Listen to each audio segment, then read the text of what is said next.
आपको किसी इंसान के बारे में अगर कुछ जानना है ना, तो आपको किसी और से उसके बारे में कुछ पूछने की ज़रूरत नहीं है। आप खुद पता लगा सकते हैं, आप खुद से जान सकते हैं। बस थोड़ा-सा रुकने की ज़रूरत है, थोड़ा-सा टाइम देने की ज़रूरत है। आप खुद सारी चीज़ें समझ जाएँगे। आपको उससे दोस्ती रखनी है या नहीं रखनी है? आपको उससे रिलेशन रखना है या नहीं? और रखना है तो कितना रखना है? कितनी डिस्टेंस बनानी है? आपको उसे अपने फ्रेंड लिस्ट में शामिल करना है या नहीं करना है? ये सारी चीज़ें आप जान जाएँगे। हाय, मेरा नाम है प्रीति और स्वागत है आपका मेरे चैनल जज़्बा में। तो चलिए स्टार्ट करते हैं और बात करते हैं। वैसे तो काफ़ी लोग हमें ठीक-ठाक ही लगते हैं। कई लोग हमसे बहुत अच्छे से मिलते हैं और हमें लगता है कि वो बहुत अच्छे इंसान हैं। उनसे बात करके भी काफ़ी अच्छा लगता है। उनके फेस पर एक फेक स्माइल होती है और उनकी सोच भी हमें काफ़ी सही लगती है और ऐसे में हम ये राय बना लेते हैं कि वो एक अच्छे इंसान हैं। जब हम कुछ टाइम किसी के साथ रहते हैं ना, जब हम थोड़ा-सा टाइम स्पेंड करते हैं, जब हमारी उससे दोस्ती होती है, जब हम थोड़ा उसके करीब जाते हैं, तब हमें उसके बारे में एक्चुअल में पता चलता है कि वो इंसान कैसा है। लोग फेक स्माइल लिए घूमते हैं। लोगों के चेहरे पर जो अच्छाई होती है ना, लोग जो अच्छाई दिखाते हैं, वो भी फेक होता है। कुछ लोगों के बारे में तो हम आसानी से जान जाते हैं, बट वहीं कुछ लोगों के बारे में नहीं पता चलता है। उनकी असलियत हमारे सामने धीरे-धीरे आती है।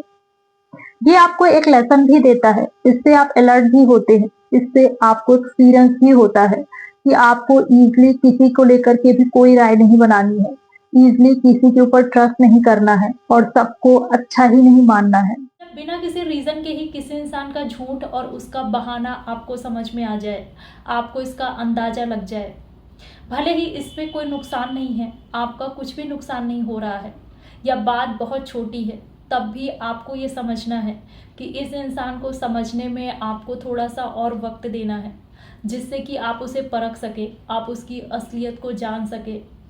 ये उसकी हैबिट भी हो सकती है, बट ये इंसान ट्रस्ट के लायक नहीं है। आपको अभी उसके बारे में कोई राय नहीं बनानी है, बट उसके ऊपर आपको ट्रस्ट भी नहीं दिखाना है।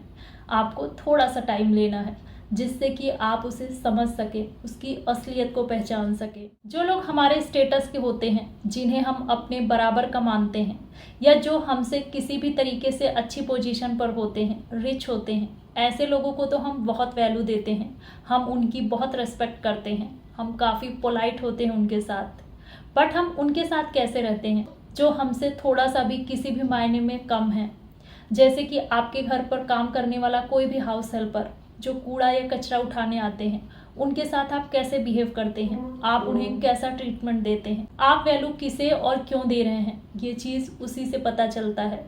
और आप अच्छे इंसान हैं या नहीं, ये भी वहीं से पता चलता है। आपकी दोस्ती किन लोगों के साथ ज़्यादा होती है, आप कैसे लोगों के साथ ज़्यादा रहना पसंद करते हैं, क्योंकि हम जिसको पसंद करते हैं ना, हमारी सोच उसी से मैच करती होती है। जहाँ हमारी सोच मैच करती है वहीं हमारी दोस्ती होती है।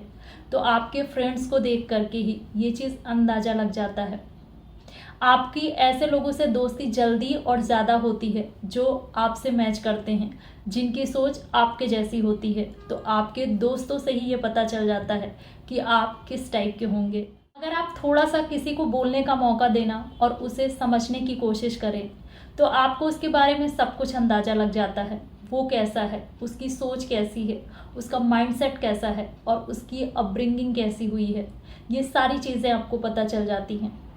कई बार लोग अपने आप को विक्टिम की तरह से बताते हैं। उनके साथ किसी ने कुछ गलत किया है या उनको किसी ने चीट किया है या वो अपनी फैमिली के बारे में ही कुछ बता रहे होते हैं। लोग अपने आप को विक्टिम दिखाते हैं, बट वो विक्टिम होते नहीं हैं। जब आप उनकी बातें सुनते हैं ना, तो आपको भी अंदाज़ा लग जाता है कि उनकी कहाँ गलती हो सकती है, वो गलत हैं या सही हैं।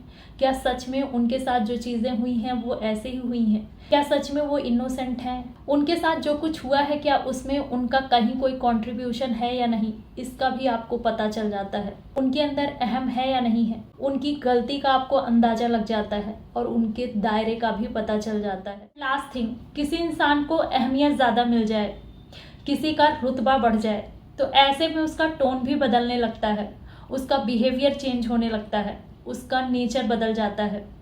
तभी आपको इस चीज़ का अंदाज़ा लगता है कि इस इंसान को पहली बार ये चीज़ नसीब हुई है। और ये इस चीज़ को डाइजेस्ट नहीं कर पा रहा है।